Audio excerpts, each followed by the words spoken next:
السلام علیکم students, how are you? امید ہے کہ آپ خیریت سے ہوں گے۔ جی آج ہم اپنا اردو کا نیکسٹ لیکچر پڑھنے لگے ہیں۔ آج ہم حمد کی ایکسرسائز کو دیکھیں گے۔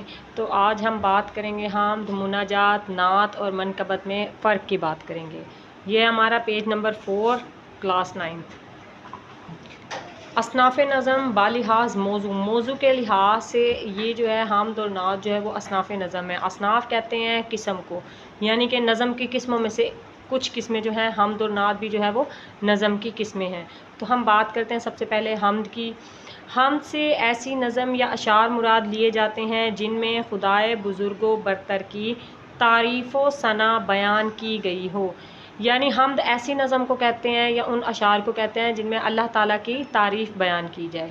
پھر اس کے ساتھ بات کرتے ہیں ہم مناجات کی۔ مناجات اردو شعری اصطلاح میں ایسی نظم کو کہتے ہیں جس میں اللہ تعالیٰ کی حمد و ثنا کے ساتھ ساتھ اپنا عجز و انکسار ظاہر کر کے دعا اور التجا کی جائے۔ عجز و انکسار یعنی عاجزی، انکساری کے ساتھ جو ہے وہ اللہ تعالیٰ سے دعا کرنا، التجا کرنا، اس کو جو ہم مناجات کہتے ہیں۔ اچھا، نیچے ہمارے پاس ایک کوسچن آیا ہوا ہے، یہ دیکھیں جی، یہ کوسچن نمبر 5، کتاب میں شامل حمد کی روشنی میں حمد اور مناجات میں فرق واضح کریں۔ تو یہ جو فرق آئے گا وہ یہاں سے آئے گا، یہ والا کوسچن بنتا ہے ہمارا۔ حمد اور مناجات میں فرق یہ ہے کہ حمد میں اللہ تعالیٰ کی بڑائی بیان کی جاتی ہے، جبکہ مناجات میں بندہ اپنے پروردگار سے کچھ طلب کرتا ہے۔ یعنی حمد میں ہم اللہ کی تعریف، اللہ کی شان، اللہ کی عظمت، اللہ کی بزرگی کو بیان کرتے ہیں، جبکہ مناجات میں جو ہے انسان یا ہم اپنے پروردگار سے اپنی خواہشات کے مطابق کچھ طلب کر رہے ہوتے ہیں، دعا کر رہے ہوتے ہیں، التجا کر رہے ہوتے ہیں۔ اس کے ساتھ مزید آگے بڑھیں گے نعت کی طرف۔ لفظ نعت کے لغوی معنی تو تعریف کرنا کے ہیں، لیکن شعری اصطلاح میں یہ لفظ رسول اکرم خاتم النبیین صلی اللہ علیہ وآلہ وسلم کی تعریف و توصیف کے لیے وقف ہو چکا ہے۔ یعنی نعت کو اگر سادہ الفاظ میں ہم اس کی تعریف کریں تو نبی صلی اللہ علیہ وآلہ وسلم کی شان میں جو ہے نبی صلی اللہ علیہ وآلہ وسلم کی تعریف بیان کرنا، ان کی شان میں اچھے خوبصورت الفاظوں میں ان کو بیان کرنا، یا ان کے اسوہ حسنہ کو یا ان کے حوالے سے کسی بھی بات کو بیان کرنا جو ہے وہ نعت کہلاتا ہے۔ تاریخی اعتبار سے نعت کا آغاز رسول کریم خاتم النبیین صلی اللہ علیہ وآلہ وسلم کی حیات مبارکہ ہی میں ہو گیا تھا۔ حیات مبارکہ یعنی کہ ان کی زندگی میں ہی ہو گیا تھا۔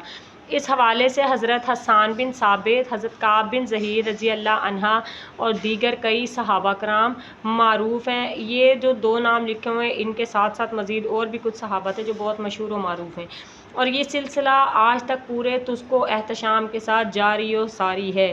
یعنی یہ سلسلہ آج بھی بڑے جوش و خروش ولولے کے ساتھ جو ہے وہ جاری ہے۔ اب بات کرتے ہیں ہم منقبت کی۔ لفظ منقبت کے لغوی معنی تعریف، توصیف، صفت۔ تعریف آپ کو پتہ ہے اپریسیشن، کسی کی تعریف کرنا، کسی کو اچھے الفاظ میں یاد کرنا۔ توصیف اس کی خوبی بیان کرنا، صفت بھی خوبی ہے۔ ثنا حمد بیان کرنا، خاندانی فضیلت، برتری یا ہنر اور بڑائی کی ہے۔ اصطلاح شعر میں منقبت سے مراد ایسی نظم ہے جس میں صحابہ کرام، ائمہ معصومین علیہ السلام، اولیاء اعظام رحمۃ اللہ علیہ اور بزرگان دین کے اوصاف بیان کیے جائیں۔ یعنی یہاں پر جو ہے منقبت ایسی نظم کو کہتے ہیں جس میں ہم صحابہ کرام کے، ائمہ کرام کے، اولیاء اعظام یعنی کہ عظیم اولیاء اور معصوم، یہاں ہم انبیاء لیں گے، ان سب بزرگان دین کی خوبیاں ان کی صفت جو ہے وہ بیان کی جاتی ہے، اسے ہم کیا کہتے ہیں؟ منقبت کہتے ہیں۔ تو مجھے امید ہے کہ آج کے لیکچر میں آپ کو ساری باتیں جو ہے وہ اچھی طرح سے سمجھ میں آ گئی ہوں گی۔ پھر بھی اگر آپ کا کوئی کوسچن ہو تو آپ اس کے حوالے سے مجھے کمنٹ میں بتا سکتے ہیں، اور اسی کے ساتھ اپنا بہت سارا خیال رکھیے گا، دعاؤں میں یاد رکھیے گا۔ اللہ حافظ۔